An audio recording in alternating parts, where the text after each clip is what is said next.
a Deus. Rei da glória, nós te amamos, nós te amamos,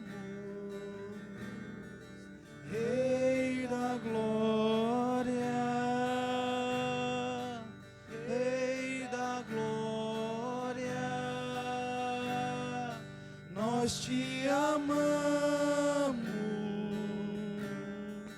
nós te amamos, Rei da glória. Sabe o que é você ter alguém para você amar? O mundo está desesperado, depressivo. O mundo está em pânico. Eles acham que a solução está no governo. Eles acham que a solução está em mudar de país, está em conseguir alguém, está em ter alguém para poder fazer algo por eles.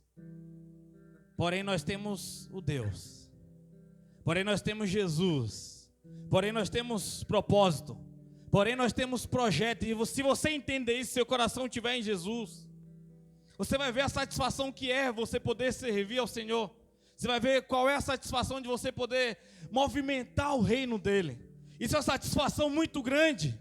Não tenha nada que você conquiste ou que você consiga, que vai conseguir preencher o vazio que você tem do tamanho de Jesus. Não são promoções, não são objetos, não são coleção, não é nada disso, é só Jesus e ponto final. Vira para a pessoa do lado de trás e fala, é só Jesus e ponto final. Aleluias, glória a Deus. Abra a sua Bíblia comigo no livro de Cantares. Deixa um pé de baixinho aí para nós aí. Glória a Deus, aleluias. Cantares 6. Aleluias. O verso é de número 10. Tem uma porção de Deus para nós aqui. Amém? Uma pregação bem objetiva, mas eu peço que você entenda o que é que está aqui de trás das entrelinhas. Não é o muito falar que vai te santificar ou o muito ouvir que vai te santificar. Mas a palavra ela tem um poder de entrar no seu coração e virar uma chave se você deixar.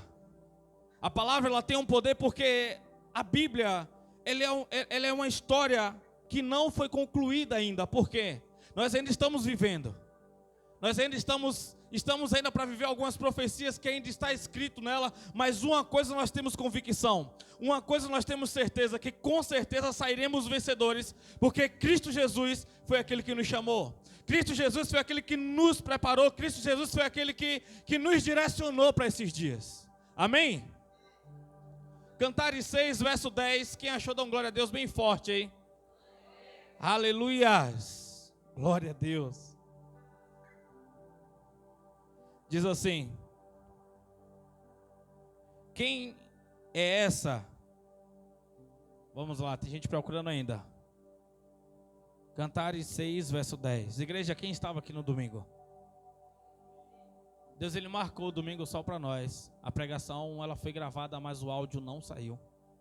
Então quem veio, veio. Quem não veio, perdeu algo muito grande da parte de Deus.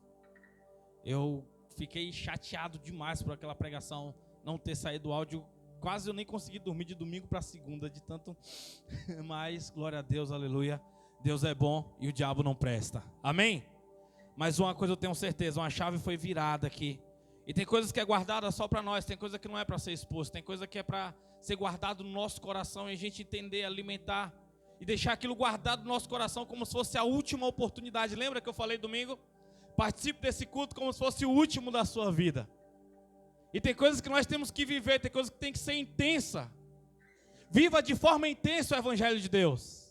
Viva de forma intensa o Evangelho de Deus. Amém? Glória a Deus. Cantares 6, verso 10, agora todos estão aí? Vamos lá. Quem é essa que desponta nas alturas como a luz do alvorecer, linda como a lua, brilhante como o sol, magnífica como o exército desfilando com suas bandeiras? Pode colocar a Bíblia no teu assento. Ore por você. Vamos lá, gente.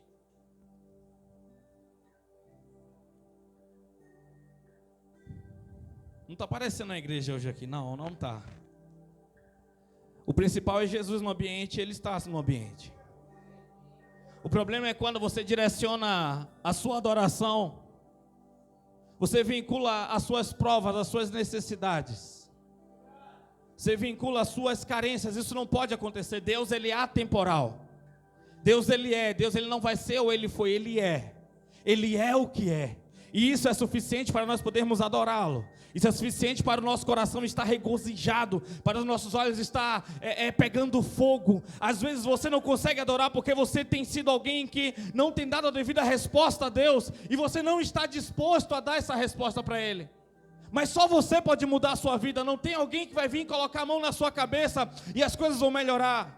Aqueles que te fizeram mal um dia, eles fizeram no passado, eles não estão fazendo hoje. Ou seja, aquilo que fizeram no passado não pode te paralisar hoje, a menos que você queira estar parado. Deus, nós estamos aqui, Senhor, nessa noite, e pedimos, ó Pai, que o Teu Espírito, Senhor, pedimos que o Teu cabode, que a Tua glória, Senhor, ela venha aqui nessa noite e nos transforme, Senhor. Nos gere mais vida, nos gere mais amor, nos gere mais carinho, Senhor. Carinho, zelo pelo Teu Evangelho, pela Tua casa, em nome de Jesus, amém. Podemos assentar? Igreja, eu quero falar um negócio para você nesse tempo que nós estamos passando no Brasil. Eu quero deixar bem claro para você que a igreja não está abandonada. Eu quero deixar bem claro para você que Deus, Ele não encolheu os braços dele para a igreja. Eu quero deixar bem claro para você que Deus ainda é o Deus de milagre, é o Deus de poder, é o maravilhoso. Ele é o Rei da glória. E tem gente falando, nossa, o que está acontecendo? E estão batendo na igreja de toda maneira. A igreja não está podendo se pronunciar nesses dias, porque vincularam a igreja com uma visão política e estão querendo paralisar a igreja. Mas quando eles fazem isso, eles não estão querendo parar a sua igreja, eles também estão querendo parar a obra de Deus sobre a nação. Então esse é o dia que você vai ter que orar como você nunca orou pela igreja. Por quê? Porque a igreja precisa estar forte, unida esses dias, para não acontecer, lembra que eu estou pregando muito esses dias aqui, para não acontecer o que aconteceu na Europa. Eu vou estar sempre falando sobre isso esses dias, é necessário. Só que o problema é que quando falam da igreja, estão falando de uma igreja que tem um noivo, e um noivo ciumento, um noivo zeloso, um noivo amoroso. Já tentaram acabar com o cristianismo de toda maneira.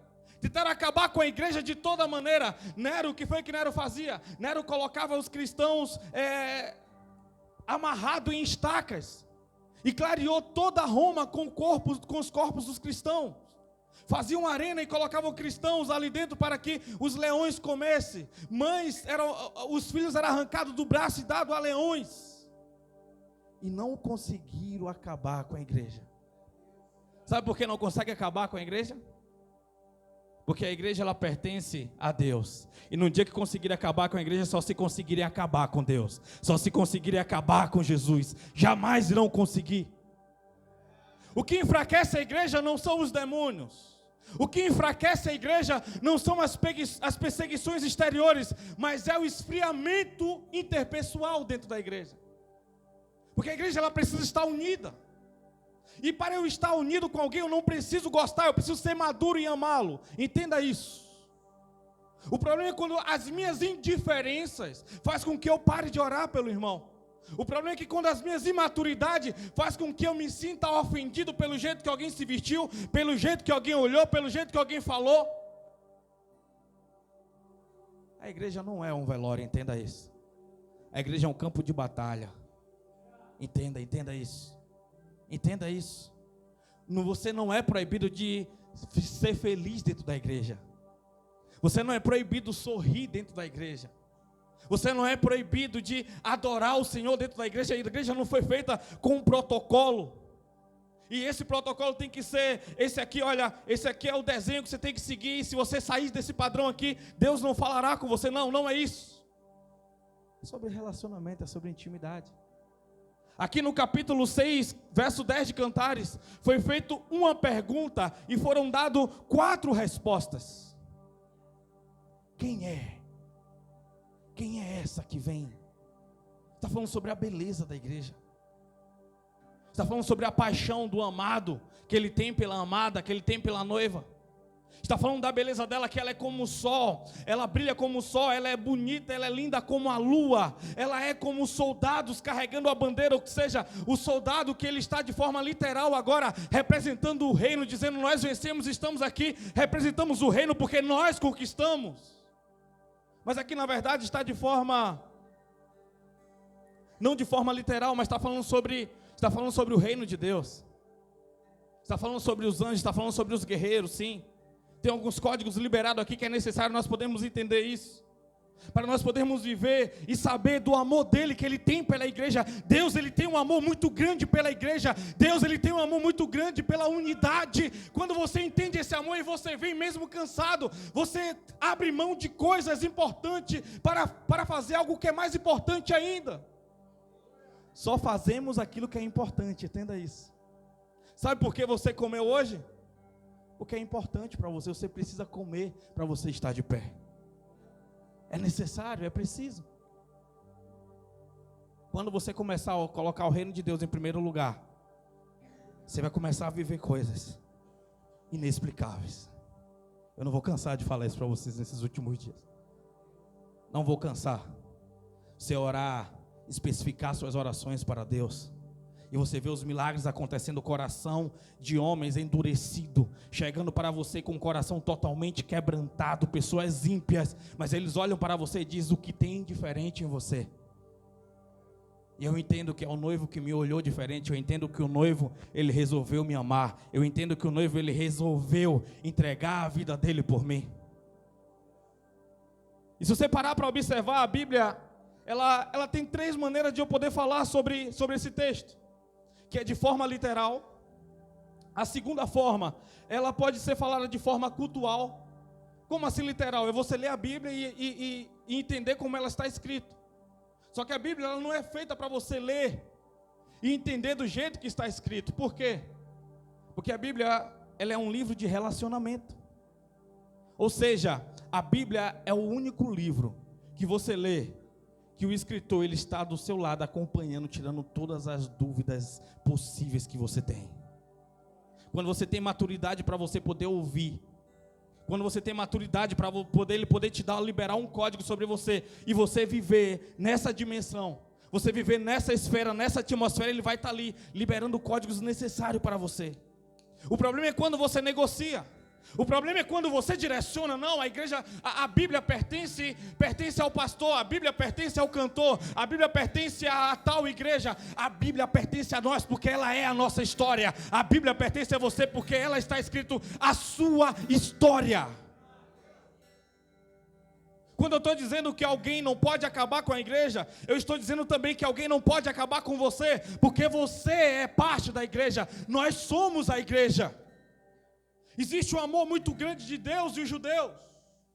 E Deus, ele fez uma transição da história dos judeus para a igreja. Aquele cuidado, aquele zelo que ele tinha por Israel, aquele zelo que ele tinha pelos judeus, ele agora falou: Paulo, eu quero que você alcance aqueles que estavam de fora. Eu quero que você alcance os gentios. Eu quero que você agora faça uma transição. Eu quero que você faça uma ponte. Eu quero que você alcance aqueles que estão lá no interior de São Paulo, até aqueles que estão no interior do Japão. Fala: Senhor, tu me escolheste para isso, eu quero viver. Senhor, tu me escolheste, tu me colocou tu escreveu o meu nome na tua história. Eu quero viver isso. Eu quero viver esse amor. Essa pregação de hoje, ela tem uma função, 2 funções. A primeira é de falar do amor de Deus sobre você, sobre a igreja, e falar do seu amor por Deus. A segunda forma é a forma cultural. Qual é a forma cultural? É uma forma que eu encaixo um texto naquele culto, naquela mensagem. Por exemplo, quando eu vou no velório, não tem uma Bíblia, não tem uma pregação específica para dizer bem assim: olha, É essa mensagem que você tem que levar no velório. Não, mas é de uma forma cultural. Quando eu vou em um casamento e eu começo a pregar sobre o texto, não é esse texto que você tem que usar, mas eu agora estou usando de uma forma cultural. Em uma celebração, de uma festa de uma igreja, em um aniversário de um pastor, e assim por diante, amém? E a terceira forma é uma forma tipológica. É uma tipologia. Deus, ele está usando o amor, ele está fazendo uma alusão ao amor que ele tem por sunamita. Ele está dizendo: é esse amor que eu tenho por você, meu amado.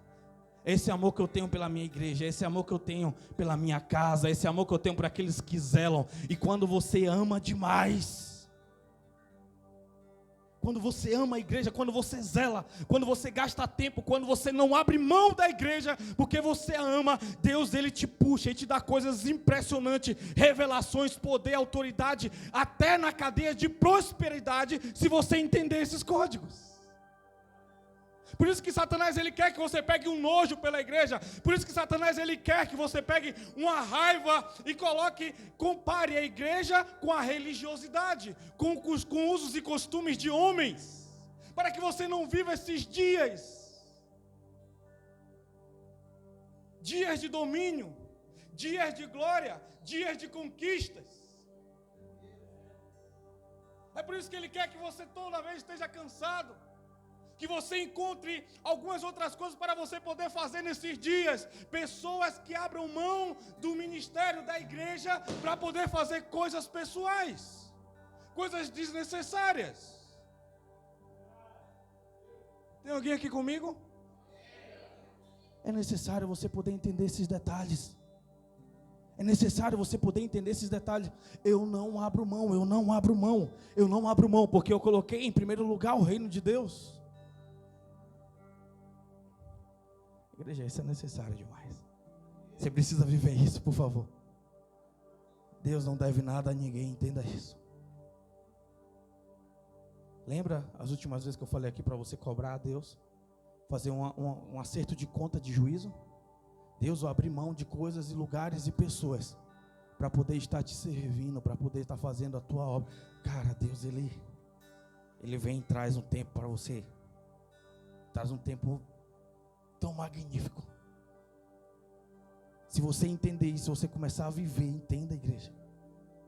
Eu não sei se eu pudesse abrir a sua cabeça e falar: entenda isso, esse aqui são os códigos principais, mas tudo começa e tudo termina no amor. É quando você ama, é quando você diz: Senhor, eu sou um guerreiro, eu quero estabelecer o teu reino. Eu entendo quantas vezes eu subi nesse púlpito aqui com febre de não sei quantos graus, suando, mas não abri mão. Falei: não, eu preciso estar lá. E depois eu entender que Deus, ele fez algo, moveu situações a qual os outros olham e falam: ele é sortudo. Não sou sortudo. O meu Deus não deve nada a ninguém. Deus está chamando a geração para sentar na mesa com príncipes, com reis, mas uma geração que ame Ele, porque a ideia da igreja não foi a ideia de Pedro, entenda isso. A ideia da igreja não foi ideia de João, foi ideia de Deus. A igreja é a ideia de Deus, a igreja é uma ideia de Jesus, a igreja é Jesus. Entenda isso. Não foi homens que falaram: olha, homens até fizeram estatutos, homens até criaram usos e costumes, mas foi Deus que disse: ela é minha noiva, ela é minha amada, eu sou amado dela. Se Deus é por nós, quem será contra nós? Ele estabeleceu, ele disse: as portas do inferno não prevalecerá contra a minha igreja. Eu edificarei. Eu a edificarei, eis que estarei convosco todos os dias, até a consumação do século. Eu quero que você faça uma autoanálise sobre você e a igreja. E por favor, não pense igreja como templo, púlpito, instrumentos, mas as pessoas a qual você convive na igreja. Quanto você ama? Quanto você ama? Quanto você está disposto a lutar? Quanto você está disposto a guerrear por essas pessoas? Quanto você está disposto a perdoar? Quanto você está disposto a carregar essas pessoas? Vamos lá, vamos lá. Sozinho você vai mais rápido, mas junto você vai muito mais longe. Porque no meio dos espinhos nós podemos cuidar um dos outros. No dia que um está cansado, nós podemos ajudar a carregar, nós podemos proteger, nós podemos orar. Deus ele traz sonhos, traz revelações. Esse é o corpo unido, esse é o corpo que dá a resposta. Aleluia, aleluia. Ele faz essa tipologia e diz: olha, meus amados, minhas amadas, esse é o meu amado, esse é o meu amado. Você sabe como um judeu ouvia esse livro de Cantares, lia esse livro de Cantares? Quando ele lê esse livro de Cantares, é como se fosse Deus fazendo uma canção para eles, que está falando sobre o amor de Deus por eles, está falando sobre o amor de Deus pela noiva. Porque tem 3 personagens aqui nesse texto ao qual nós lemos. Quem é? A noiva, o noivo e a assistente da noiva. A assistente da noiva, ela tinha uma função de quê? De servir a noiva, de ouvir a noiva, de carregar os utensílios da noiva. Porém, as assistentes não conheciam o noivo. Ela só conhecia o noivo por aquilo que a noiva falava. Ou seja, quem é o noivo? Quem é o noivo? Jesus. Quem é a noiva? A igreja. Quem é assistente da noiva? A sociedade. Tem alguém aqui entendendo? Tem alguém aqui entendendo? Quando eu entendo isso, eu sei que o Senhor, Ele é o noivo, Ele é zeloso, Ele é cuidadoso, Ele é amoroso. Ou seja, a forma que você fala do noivo é a forma que a assistente vai conhecer, a forma que a sociedade vai conhecer. Quanto você fala de Deus no seu trabalho, como você fala de Deus no seu trabalho. Quando alguém aparece com um problema, você tem um Deus. Porque a vida é feita de detalhes e nós somos feitos para mover esses detalhes. Essa essência que nós carregamos, é esse poder que nós carregamos. Quando foi a última vez que você pediu para orar por alguém, porque ele apareceu com um problema próximo a você? No seu trabalho, na sua casa, deixa eu orar por você. Deixa eu me disponibilizar, deixa eu orar por você, porque o meu noivo está aqui, ele é o médico dos médicos. Ele é o Senhor do Senhor. Precisa de noivas apaixonadas. Precisa de noivas apaixonadas pelo noivo novamente. Precisa de noivas apaixonadas. Noivas que carrega dentro do seu coração. O problema é quando a assistente passa naquela fase que a noiva trata mal o noivo, a assistente entende que a noiva não está honrando o noivo. Tem alguém aqui comigo? Nós somos representantes do noivo. E ele está voltando para buscar sua noiva. Nós cantamos aqui: sou tua noiva apaixonada, te esperando para dançar. Na verdade, você tem Jesus, você não tem ele como noivo, não. Às vezes você tem ele como um carrasco, tem ele como alguém que poderia fazer melhor por você e não faz. Você tem Deus como alguém que está travando a sua vida. Quem é você?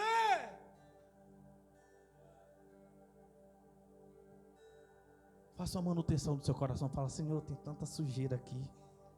Eu me envolvi com tantas coisas triviais. Você está envolvido com tanta coisa terrena que você não tem utilidade nenhuma no reino espiritual. E esse é o dia de você falar: Senhor, eu preciso voltar a fazer aquilo que o Senhor me chamou para fazer. Eu preciso te honrar novamente, porque eu quero ser honrado, meu noivo. Eu quero ser honrado, meu noivo. Eu quero viver os dias que o Senhor preparou para mim. Nada vai me parar. Não é Joaquim, não é José, não é jurisdição de ninguém. Eu tenho compromisso com o noivo. Eu tenho compromisso com o noivo.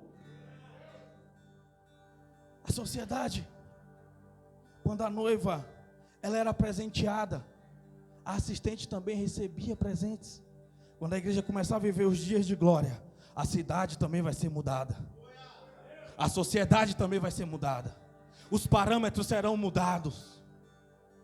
Entenda os princípios bíblicos que foram estabelecidos. A Constituição tem algumas coisas escritas que foi pego através da Bíblia. Estão querendo acabar com tudo. Estão querendo tirar o relacionamento da noiva e do noivo.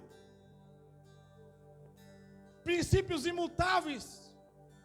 Resguardar a vida necessário. Estabelecer princípios de amor. Sabe por quê? Vamos lá. Existe uma amizade entre a assistente da noiva e a noiva. Existia um relacionamento. Relacionamento de quê? De perguntas e respostas. A sociedade não conhece Deus, então quando ela encontra Deus nos seus olhos, ela começa a perguntar. Vamos lá, capítulo 5, eu acho que o verso é o de número 9, de Cantares mesmo. Aleluia, já estou encerrando já, igreja. Yeshua, te amamos. Yeshua, te amamos.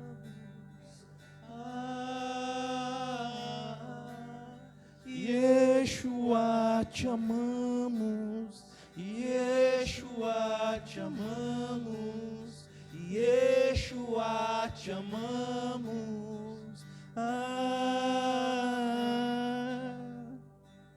Aleluias. Diz assim, verso 9, a parte B, mas eu vou ler ele todo só para a gente poder compreender melhor. Ora, bela noiva, que diferença pode haver entre o teu amado e outro homem qualquer? Entenda. A sociedade perguntava para a noiva. As assistentes perguntavam, porque a paixão da noiva pelo noivo deixava aquela sociedade incomodada. A paixão que você tem por Deus e por Jesus deixa os ímpios, os incrédulos incomodados. Qual é o Deus que você tem? O Deus da sua igreja, porque ele é diferente do da minha? Porque o Deus da sua religião é diferente do meu? Eles estavam perguntando, mas não era com a pergunta de apenas questionar. Era uma pergunta de falar, cara, eu estou entendendo que o seu noivo é diferente pelo jeito que você fala. Pela paixão que você tem por ele, o seu noivo, ele é diferente. Ó tu, a mais formosa entre todas as mulheres, é tu, ó tu, a mais formosa entre todas as de Israel? Porque a forma que ela falava do noivo fazia com que as pessoas também sentiam o amor que o noivo tinha por ela. As pessoas vão olhar para você e falar, você acha que você é só porque você é crente, você é melhor do que alguém? Eu sou. Eu sou escolhido. Eu sou o menino dos olhos de Jesus. Você é a menina dos olhos de Deus. Entenda isso. Oh, minha amada, eu tenho cuidado de ti. Eu estou envolvido em um propósito muito maior que o mundo não entende, o mundo não percebe, o mundo acha que é uma reunião religiosa, mas nós temos poder para governar o mundo, nós temos poder para estruturar a terra, profetizar sobre a terra, profetizar sobre o solo, profetizar sobre os corpos. Quando ela fala, olha, quem é essa? Mais bela, bela como o sol, bela como a lua. Era alguém que estava perguntando, que não conhecia muito bem. Falava, olha, eu conheço ela, eu convivi com ele, eu convivi com essa noiva assistente, eu convivi com essa noiva, mas eu não conhecia essas qualidades dela. Quando a assistente pergunta, quem é esta? Mais bela, quem é esta? Bela como a luz do sol, bela como a lua, como os soldados carregando a bandeira. Está dizendo, eu conheço a noiva, mas eu não sabia que ela era tão bela assim. Eu não conhecia esse poder que tinha por detrás dela. Porque a igreja não entende o poder que ela tem.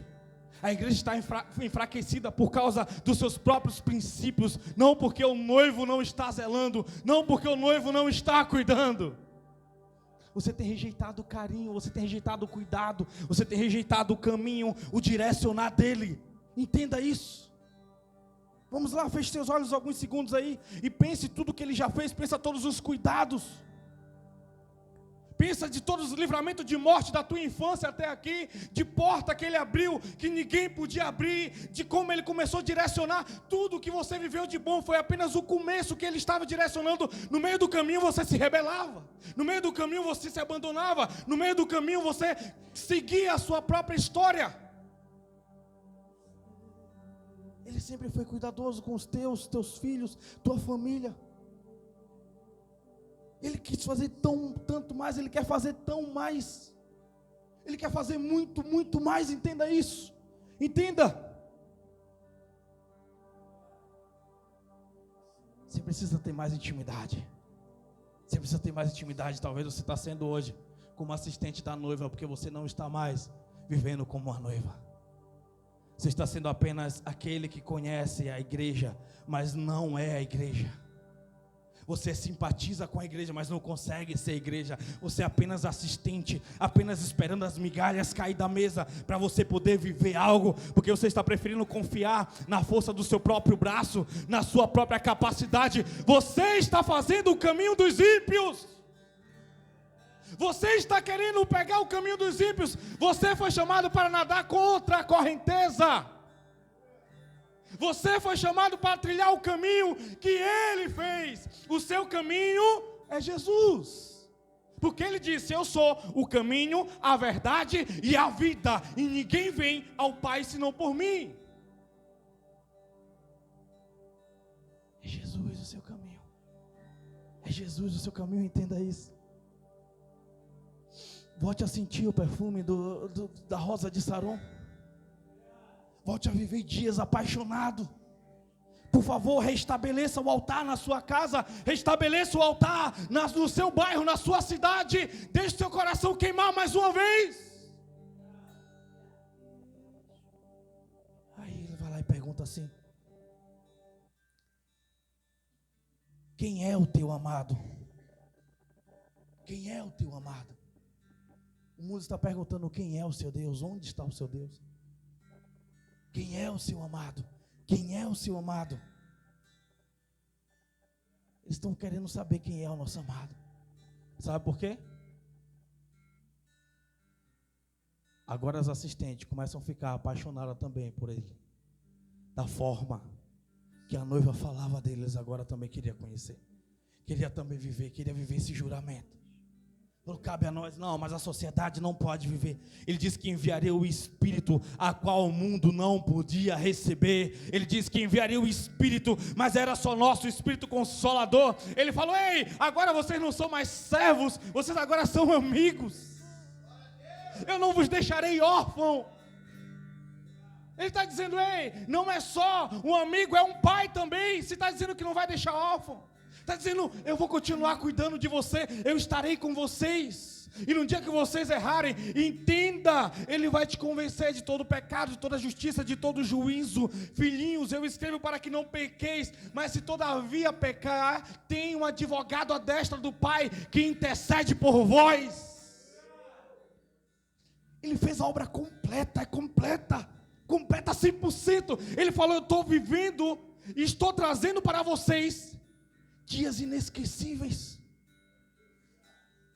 Ele estabeleceu o amor para nós podermos viver. Tem alguma história melhor do que essa? A história que Jesus, ele é o Redentor, Ele vive. Cuidado, o zelo, o amor dele que Ele tem por nós. Como Ele faz, como Ele move as coisas. Vamos lá, vamos encerrar.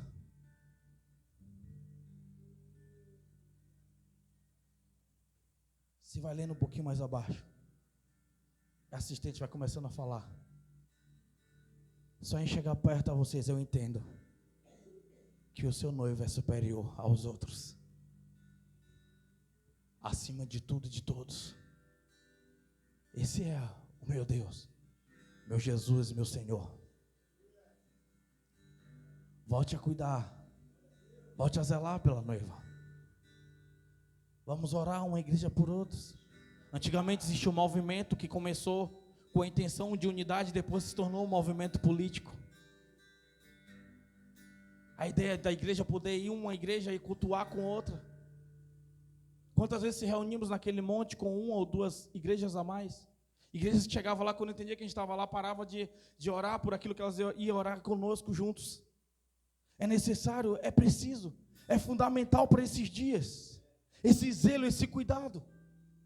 Quando você para falar mal da igreja fulano, da igreja ciclano, você está falando da noiva, do noivo. Entenda isso. Tem alguém aqui comigo?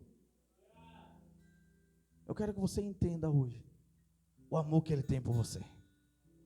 E que você volte a ser zeloso, volte a ter amor. Volte a estabelecer os princípios a qual Ele decretou para você.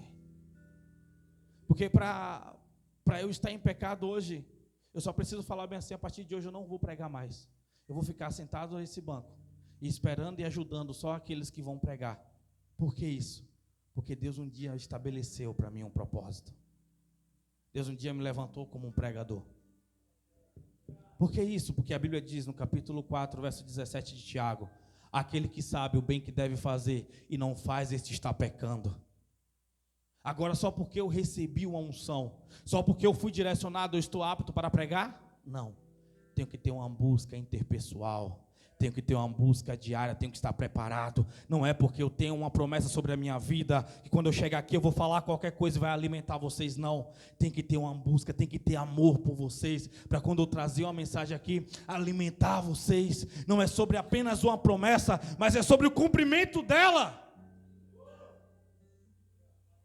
É sobre eu estabelecer princípios.